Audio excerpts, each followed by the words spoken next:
You talked about meme, and I think previously I saw you in other interviews also like identify PENGU token as a meme, right? So do you have like any future plans for PENGU tokens in the future utility? Are there any plan for like staking, buybacks, burning, or other use cases? We've got a lot of tricks up our sleeve, and I like the meme coin category for a couple reasons. I like the meme coin category because it doesn't feel that competitive. If you look at the meme coin category today, Pudgy Penguins, I think, is the 12th biggest meme coin. And if you think about it, you know, Pudgy Penguins gets hundreds of millions of views a day. No other meme gets that. Pudgy Penguins has sold millions of products and has millions of homes. No other meme has done that. Pudgy Penguins is arguably the most lovable and adopted crypto native character of the last couple of years. I think every other meme would tell you that that is the truth, and that is the case. You know, the Pudgy Penguin resonates with men, women, people in Asia, people in America, people in Europe, right? All walks of life. Very few memes fit into that bucket. And I think the last one is it's super original and it's diehard and it's been tested, I think, for the last couple of years. And I think in a way that I think very few of them have. So all things considered, you know, Pudgy Penguins and PENGU in the meme category, put it wherever you want, but it's not number 12, right? In terms of its importance and its significance and its popularity, right? It is today, but I think it's at minimum a top 3 meme coin if you do nothing. Now, I think Trump changed the landscape. I think memes doing nothing changes everything, but it's not going to work anymore. And so why I mean that is because, you know, I know Trump launched his coin and I know a bunch of others are going to follow suit. And so the rotational capital to things that do nothing are now going to rotate into the next flavor of the day or the flavor of the week. And so this idea that now meme coins are going to be able to compete by doing nothing is a huge mistake. And so what do I think meme coins are going to be doing? And what are we looking at Pudgy Penguins and PENGU? Because I very much look at our meme coin like a meme coin plus, right? I think you have to develop the brand. You have to create more demand around the IP. You have to push barriers. You have to break boundaries. You have to get more popular. You have to get more viral, and you have to become a cultural phenomenon. How do you do that? Games, movies, TV shows, content, social networks, stickers, GIFs, toys, figurines, collaborations with the biggest brands, you know, inserting yourself into culture. You have to do all of those things. And if you're not doing those things, I think you're going to have a hard time competing. One. The second one is how do you, you know, get deflationary and tell a more compelling story, right? Obviously, we're, you know, USA based. PENGU's made in the USA. That's compelling. But how do you also, you know, look at the tokenomics and understand that supply and demand is how these tokens work? And how do you deflate some of the supply? There's a lot of tricks up our sleeve here that I'm going to leave it up to, you know, us shipping over the next couple of months. But I am actually super inspired by people like Bonk with BonkBot and things like that. These are the things that you need to be doing. If you're not doing these type of things, you're not going to compete, right? I just, the day of the animal picture with the strong community, and that's all it is, I think it's over, right? Because Trump opened up Pandora's box in a way that can't be stopped. And so your picture of your animal character, if that's all it is not going to be able to stand the test of time against this rotational capital and all these new things coming, you know, every single week, every couple of days. You have to be proactive and you have to be burning supply. You have to be getting rid of overhang. You have to just be competitive and moving the needle forward and pushing the ball forward. You just have to be. If not, I think you'll be in a really bad spot. So, you know, in my mind, I look at Pudgy Penguins as a meme coin. I think it is a meme coin because how it's technically structured it is. It's an animal on its face. You know, it's got huge distribution, a ton of holders. Our lore and our culture is mimetic, but I very much think it's a plus in the sense that I'm going to put PENGU in the world's biggest retailers. I'm going to put PENGU on the big screen and on a long form series. I'm going to put PENGU in the app store, on the desktop via games. I'm going to put PENGU and give it some of the biggest and best partnerships, you know, that crypto's ever seen, right? Like you have to do that. And then I'm also going to take PENGU token and I'm going to ask myself, how can I get rid of PENGU token and put it into the hands of the burn wallet, right? Like, how do you take them off the market? Because if you just do these things, then ultimately that becomes an habitual cycle of success. So that's kind of our thought process. And so, I like it in the meme coin category because it technically lives there. I think the meme coin category is not a competitive category. And I think when you see Pudgy Penguins PENGU number 12 on the meme coin charts, it's kind of a glaring, I think it's obvious to a lot of people that doesn't look right? That seems like a mistake. And then I think on the other side of it, you also have room to develop a category the same way that we developed NFTs, which is like, when PENGU is a movie, right? And PENGU is the #1 game on the App Store. Like, we will have reinvented what meme coins can do and what meme coins are capable of. So as a PENGU holder, I also want to ask, what new connections or collaborations can we expect between Abstract, Pudgy Penguins, and the PENGU token in the future? I've got some things. I think a lot of people over the last week really misinterpreted. I felt like we also put that news. A lot of I feel like so I'd communicated this to the Western audience because naturally I speak to them a lot, and I try to speak my best to the Eastern audience the best that I can. But the issue is I did an inner Igloo with 1,000 people listening, and I told them that, hey, we're going to do something for PENGU that's really small here, but just because we're doing something here does not mean that that's what it is, right? Doesn't mean that there isn't more to come. We just want to do something, to kind of just, get you integrated and give you a little bit of value, extra value for you holding your PENGU. And I talked to 1,000 people and we made some tweets and I thought I got communicated. What I think I'm learning now is I'm used to talking to 10,000 holders, right? I have 1 million holders now. Right. And so though I talked to 1,000 people, there was still a misconception that when we posted something, we kind of got put into a box. Right. And so the consensus is my job is to integrate things to the best of our ability. But just because I do one integration, that does not mean that that is the integration. That does not mean that is the all and be all. And that's all it is. Right. We've always kind of shipped things at Pudgy for the last couple of years, and we've just iterated and we've done more and we compounded on it, right?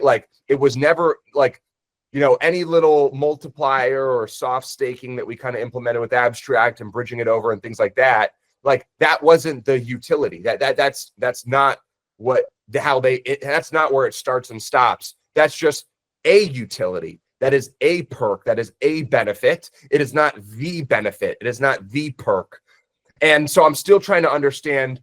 It seems like now more than ever, and it's probably been a good learning lesson of the last week, just really hyper communicating to the best of our ability in terms of what I think it looks like to really understand that we have 1 million holders. And though I might talk to 2,000-3,000 of them, and I think that message would get to everybody, that's clearly not the case.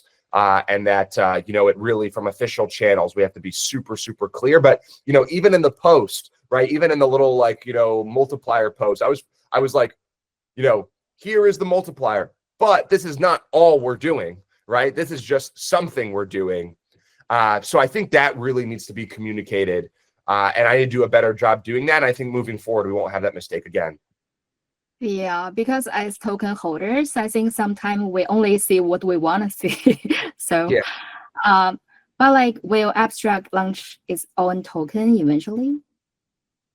I think when Abstract is competing with the chains that I know it's going to compete with, I think there will be a moment in time for that. Yeah, I do.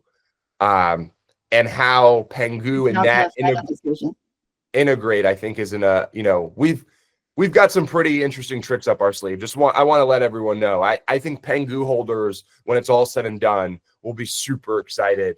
And I think the Abstract community will be super excited. I think there will be an amazing convergence. I think right now our #1 goal is we have a ton of brand partnerships. We have a ton of amazing things at the Pudgy Penguin ecosystem. How do we just get that out there to the world? And then in the interim, how do we just get Abstract so to in the next couple of weeks be ultra competitive to anything out there, which I think we can do very quickly. Yeah, that sounds great. And I actually want to ask more about the different blockchain network competition. So Trump chose Solana for the launch of his meme coin, which has sparked even more debate about Ethereum versus Solana. So you are also chosen to launch PENGU on Solana. In a previous interview, you mentioned that Solana has proven itself to be a consumer chain. Could you explain the difference between a consumer chain and a financial chain? And like looking back, do you think like choosing the Solana is a right decision? Yeah, I think choosing Solana was for sure the right decision for us. I think when you look at what it looks like to onboard new users, Solana is that. Nobody does it better than Solana today. The hope is that Abstract goes and does the same for what Solana has done for their ecosystem. We can do that for EVM. I think from our perspective, you know, I think Solana has focused on the user experience in a way that I think Ethereum has not. And I think they are just fundamentally trying to accomplish two different goals. I think Ethereum is trying to be a decentralized network state, which is incredibly important for humanity. It is incredibly important for every single person listening that Ethereum succeeds for the sake of humanity. As drastic as that may sound, it's true. And the other side of it, I think Solana is trying to build the best and most performant blockchain, and that they're trying to win. So I think they have two different missions, right? One is trying to be the most decentralized, safe, and censorship-resistant ecosystem of them all. The other is trying to push what blockchains are capable of doing and are shipping and iterating, and they have leadership, and it's just going from the top down, and they have orders, and they're going to go and execute on those orders. So I think it's two different cultures and two different missions. So they're hard to compare outside of that they are blockchains. But at this point, to me, they feel like indirect competitors. They don't feel like direct competitors, right? Because they're fundamentally different in their mission. So I think people didn't even give enough credit to Solana. Like when the PENGU token launched and when the Trump meme launched, like Solana has been stuck for a while, but they didn't know how much pressure Solana was taken at the moment. Like for so long, I feel like if there's any other chain, it will definitely get paralyzed. Like never has any blockchain ever supported such volume of real transactions. Like the trading volume on Solana DEX has reached, I think, 30 billion for only like one day. So I want to ask more for the Ethereum, because the Abstract contributor Saigar had a conversation on Twitter, which the EF team member expressing like concern about lack of communication between the Ethereum Foundation and projects built on Ethereum. Like the EF people admitted there's room for improvement. And recently, Vitalik also tweeted about the plan to restructuring the EF leadership, right? Which sparked a lot of debate at the moment. So what's your take on all of this? And how do you view the relations between the L1 and L2? And I'm actually also curious, has the EF team reached out to you recently to talk about like all the events? No, I've never talked to the Ethereum Foundation team. Really? Yeah. And but do you want to talk to them, or? Yeah, I would love to. I think that's one of the, I think for the last couple of years, Pudgy Penguins has been one of the best things on Ethereum. Yeah.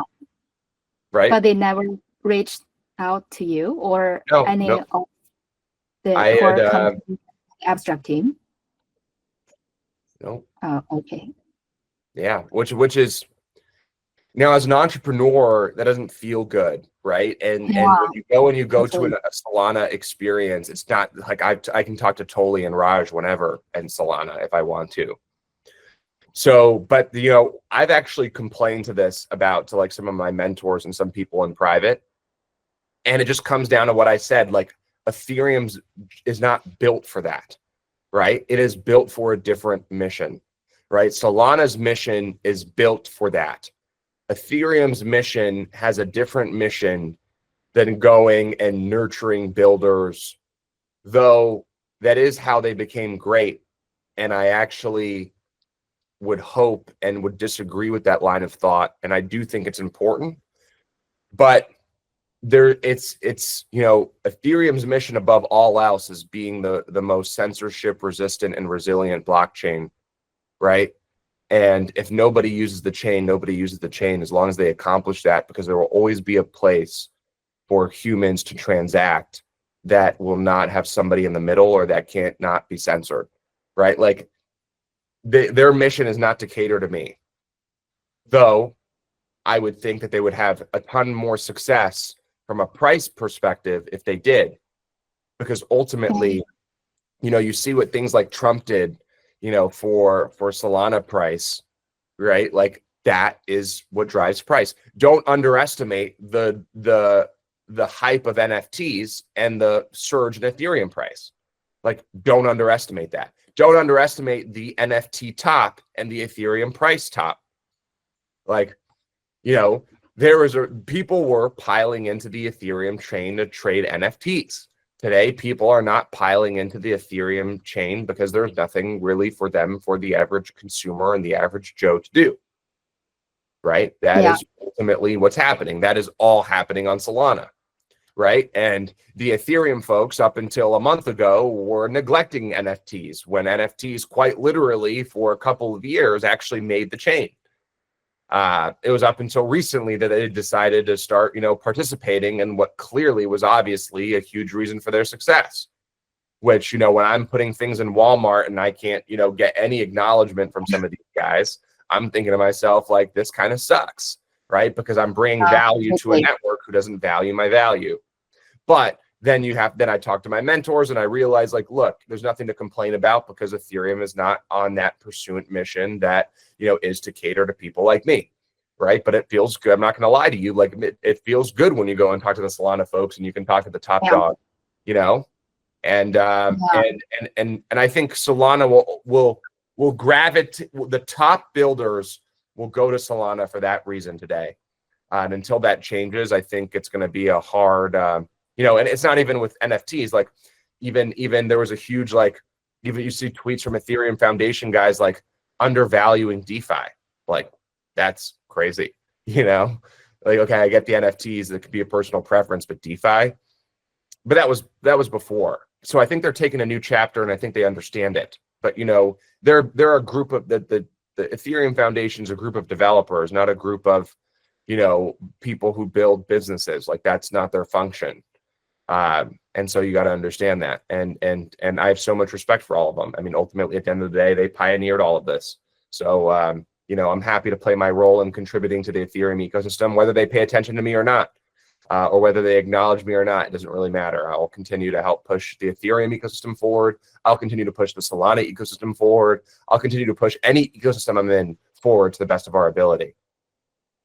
Yeah, I think, like, back in 2019, OG on Consensus had told me his thought, like, in his original words, like, Ethereum is chaotic but vibrant. I think that's the most accurate description I've ever heard of the ETH ecosystem. But it has been so many years, and I think the problem hasn't been really solved, and it's getting more serious these days. And I definitely think could be a do or die moment for some of the key issues. Like, they need to address these issues at the fundamental level, I think, rather than just patching them up, like, more and more, right? So, how do you view the competitive landscape of the different blockchain network ecosystem with so many layer 1s and layer 2s networks out there these days? How to define and establish your core competitive advantage? I think there's only 3 chains that I think are competitive in actual vision and adoption, or maybe 4. I'd probably put Ethereum, Solana, Base, and Sui. Probably got to give Sui just a little more credit than people think. A little bit of a sleeper, but definitely I think at the bottom of the list. Other than the price, what is the advantage of Sui, do you think? I think I wouldn't know necessarily the advantages, but I know that there's real things going on Sui. Oh, yeah.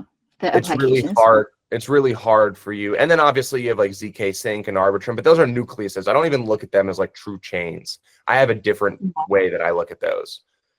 So but what Sui are actually, those chains? Sorry? What's your So what point? are those chains? So What is the rule? Arbitrum, Optimism, and ZK Sync to me are more nucleuses to super chains or elastic networks or whatever, you know, their thesis is. They're tech stacks, right? They want other people to basically build on top of their tech stack to build L2s and to build L3s.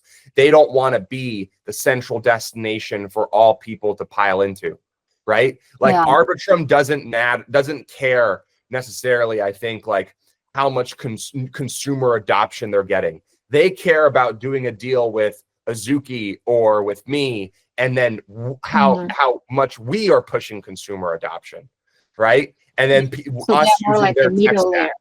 Yes, they want to be the center of their universe. They don't want, you know, your mom or your dad onboarding onto Arbitrum. They want you are onboarding into Abstract, right? And then because I'm using the ZK stack, I am now, you know, a part of the Elastic network, and you know, they are the center of the nucleus in the universe, right?